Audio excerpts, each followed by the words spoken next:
אוקיי, תדברי משהו.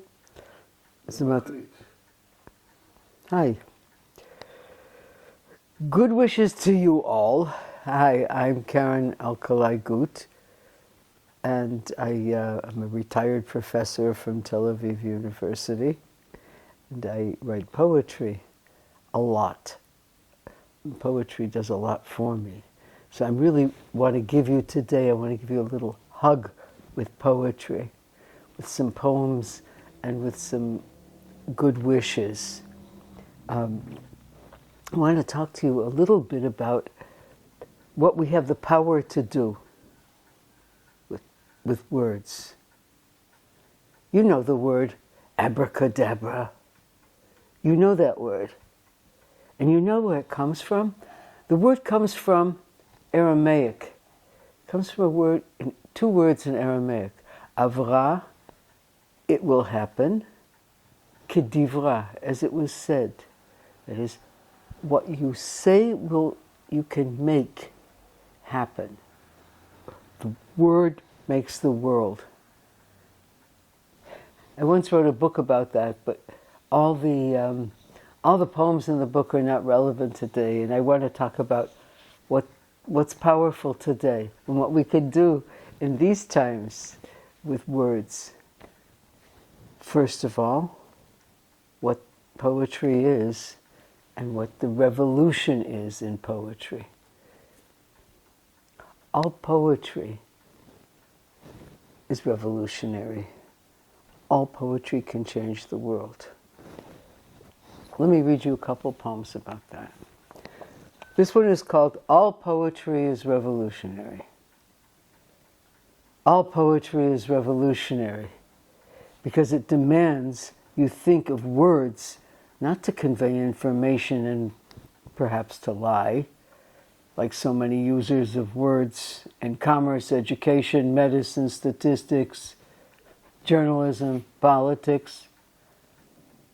All poetry is revolutionary because it takes meaning back to a place we all know, but we've forgotten. When we were schooled to say what has been said before, instead of what we think and feel and hear. Poets are the true revolutionaries, whatever we write about. Because we want you to take back the tools you knew before you learned how you're supposed to talk, read, see the world.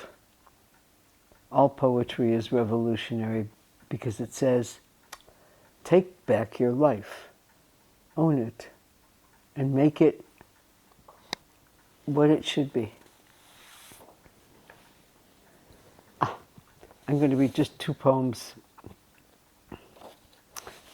about today, about these days, short ones.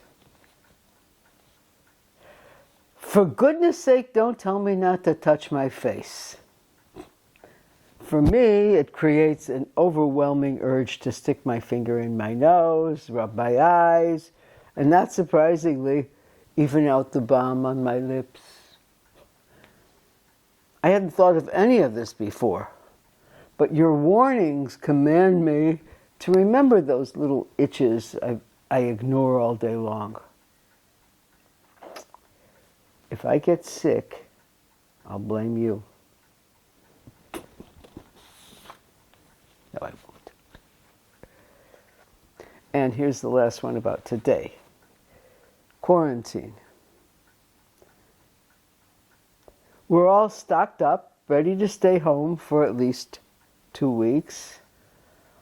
Although with all that rice, we'll probably have no use for toilet paper. It's a game. We bet on what will remain when the time is out. The pasta, the cheese, the meat, or me. I got another one for you. I don't know if you can see it, but most charms and amulets to make things happen are in a shape, a specific shape. I don't know if you can see this, but this is a triangle. Many people wore amulets, especially during the plague. And this is one I wrote for you. Okay, I'll send it to if you like. It's to ease disease. Every grievance we do not say helps the illness go away. Every letter wiped out away brings us to a better place. Each word less takes us closer to success. Each silence brings us closer to bliss. Speak in diminishing lengths, and wholeness returns. Health returns. Complete. One. I don't know if it works. I don't know if poetry really works, but it certainly works to change your world, your inside world. If you believe it, it works. Abracadabra. I'm going to end. I'm going to end with a poem that I wrote originally in Yiddish, and I translated to Hebrew, but I like it in English best, so I'm going to share it with you.